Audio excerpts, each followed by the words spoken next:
First, let's look at a camera and see inside where the dirt may have come from.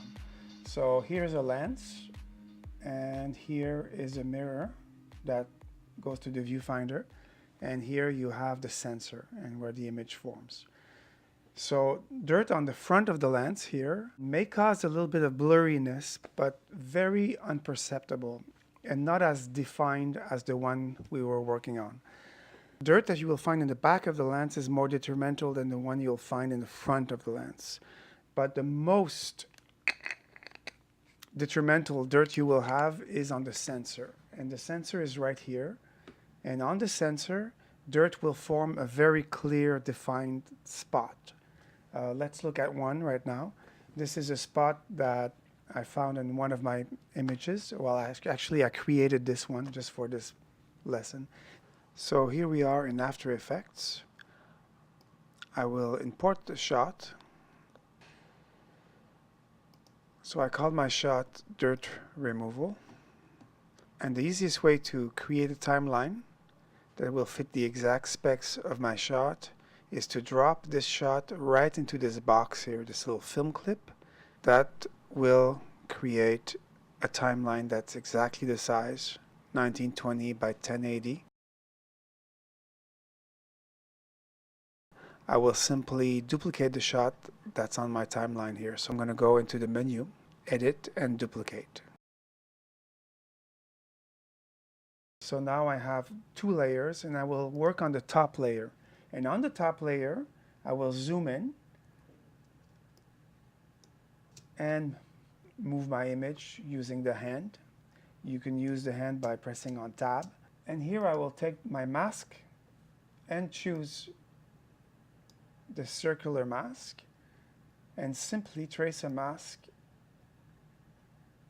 exactly to the size of the dirt that I want to remove. Now if I remove here on the viewer the visibility of the mask on and off, I can see where my mask is set. Now since my mask options are open, I see that my mask is at the add mode, and I want my mask to be at the subtract mode. Or also, what you can do is simply invert the matte. Same idea.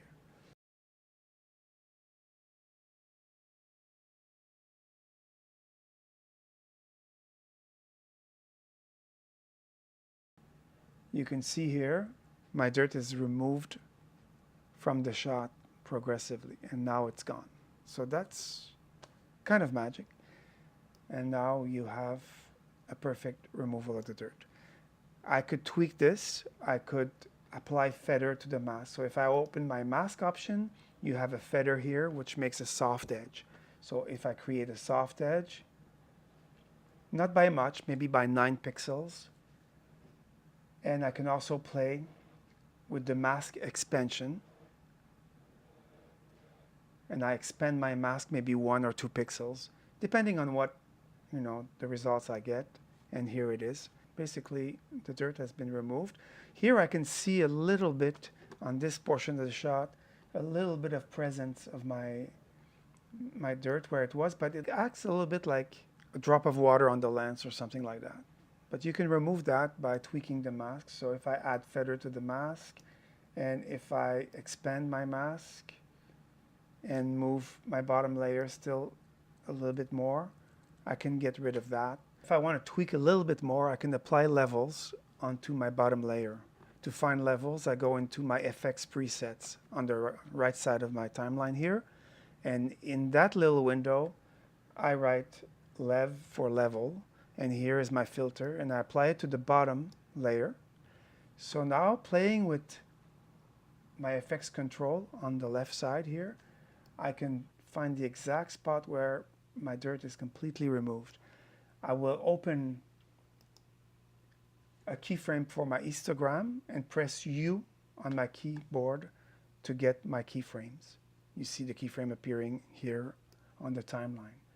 So if I move forward and backward, what I can do here is simply play with my gamma in order to make sure the bottom layer is always at level where it's completely invisible. And I can go through the timeline like this and apply a couple of levels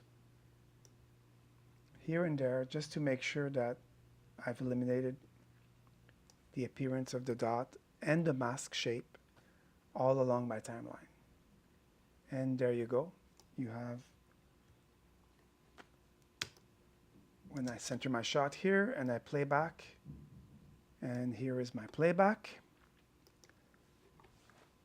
I can see that my dirt's been completely removed. So now there are 3 ways to do this. This is one of the ways. The 2 other ways are quite simple also. So I'm just going to take the shot again and drop it again into my film clip. And so I have a new one again. And my dirt is still there, as you can see.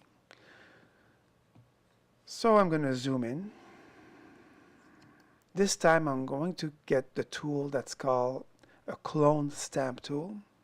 It's the same we have in Photoshop. Having selected the tool, if I double click my composite window, it will open a new window that's a layer window. So there we are now in the layer window. So I want this to be normal. This is RGBA, that means red, green, blue, and alpha. That's what I want. I want it constant. So the default is what I want.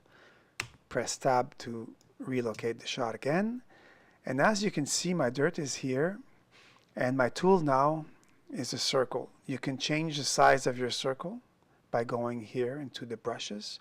It's the same as a paintbrush or a pencil, except it's a cloning tool. So what the cloning tool does, it will import pixels from areas that are okay and clone them onto the area that you need to be changed. So that's what I'm going to do. And to select an area to clone, you press the key Alt. So Alt gives me a target. Target means I'm going to pick pixels here and drop them here. So I press Alt and click this area. Then when I release Alt, when I move on my spec here again, and I just brush, I press and click and brush all around, and then I just simply eliminated the dirt. So now it's gone. I back up and I view the result. So of course you need to tweak that. You just zoom in again. You can clone some more if you see that there's any problem. But I think that's fine. So that's method number 2. So I'm going to go again, take my shot, drop it again in my window. Zoom in. In this case, what I'm going to do is I'm going to create a new layer. So I'm going to layer new and create a solid. And I'm going to make the color by taking the picker here. And I'm going to pick a color that's exactly the same as the color beside where my dot is. So I accept that. And this is my layer. I'm going to open the properties of transform and go to my opacity and bring my opacity down so that I can see where my dirt is. And again, I'm going to take the mask circle, create a nice little circle and feather the edge of that circle, reopen my transforms and get my opacity back to 100. I can see my dot, but that's not a problem. I'm going to go to my preset effects here, and I'm going to get my levels, and I'm going to drop my levels on to my top layer. Let's open this. So this is dark, middle, and highlights into my levels, and this is my histogram, and because it's a small object, all we see is this line there. That's my dot. And this is my gamma. And by bringing my gamma up and down, I will expand my mask a tiny bit, reduce a little bit of my feather here, and play with my gamma again. So it's gone. So zoom back. And there we go. I'm going to close this window so I get more space. So now what I need to do is to output the end result. So let's find the first one that I did. It's right here. and I'm going to go to File, Export, and add the export render queue. Add to render queue will open this window. I will give it a name in the place, which is a good name right there, and it's on the desktop for this instance is good.